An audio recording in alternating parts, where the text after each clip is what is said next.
بسم اللہ الرحمن الرحیم۔ السلام علیکم ورحمۃ اللہ وبرکاتہ۔ دوستو، امید کرتا ہوں کہ سب خیریت کے ساتھ ہوں گے۔ آج آپ حضرات کے سامنے وہ اوقات جن پر مرد و عورت پر غسل کرنا واجب ہو جاتا ہے ان کا ذکر کرنا مقصود ہے۔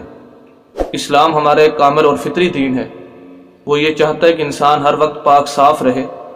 پاکی نصف ایمان قرار دیا گیا، بلکہ آپ صلی اللہ علیہ وسلم پر جو پہلی وحی نازل ہوتی ہے ان وحیوں میں سے ایک وحی یہ بھی ہے کہ فَثِيَابَكَ فَطَهِّرْ، کہ آپ اپنے کپڑوں کو پاک صاف رکھیں۔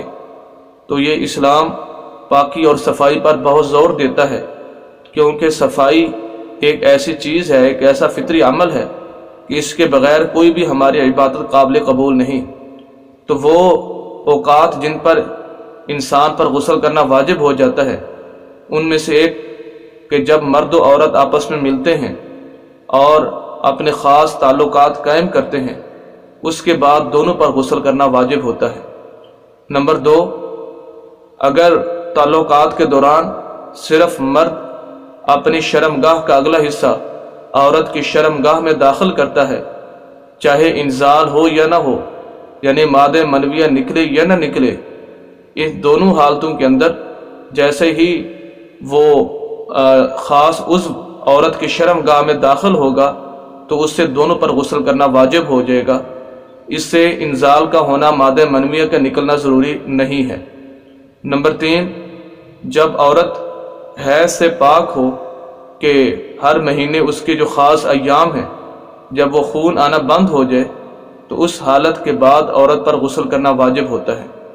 نمبر 4، عورت جب نفاس سے پاک صاف ہو، یعنی جب اس کے ہاں بچہ پیدا ہوا تو جب اس کا خون آنا بند ہو جائے گا تو اس کے بعد بھی اس پر غسل کرنا واجب۔ نمبر 5، کوئی بدبخت آدمی کسی جانور کے ساتھ جماع کرتا ہے، اس کے ساتھ اپنی شہوت کو پورا کرتا ہے تو ایسی صورت کے اندر بھی اس پر غسل کرنا واجب ہو جائے گا۔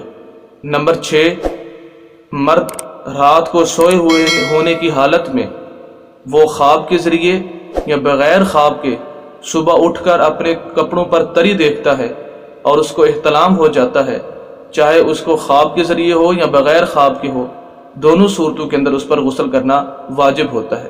تو یہ وہ اوقات ہیں یا وہ جگہ ہیں جن پر انسان پر غسل کرنا واجب ہو جاتا ہے۔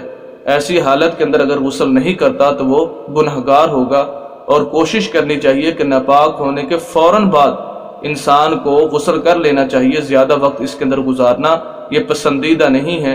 اسلام چاہتا ہے کہ انسان ہر وقت جو ہے وہ پاک صاف رہے، کیونکہ موت کا وقت کسی کا مقرر نہیں ہے، کسی وقت بھی موت آ سکتی ہے۔ تو انسان ہر وقت بہتر یہ ہے کہ باوضو رہے، وگرنہ کم از کم اپنے جسم اور کپڑوں کو اسے چاہیے کہ وہ پاک صاف رکھے۔ امید کرتا ہوں کہ یہ آج کے مسائل آپ کو پسند آئے ہوں گے۔ مزید اسلامی ویڈیوز اور مسائل کے لیے ہمارے یوٹیوب چینل حافظ شفیع کو ضرور سبسکرائب کیجیے، گھنٹی کے بٹن کو ضرور دبائیں تاکہ مزید اسلامی ویڈیوز آپ حضرات تک بآسانی پہنچ سکیں۔ والسلام۔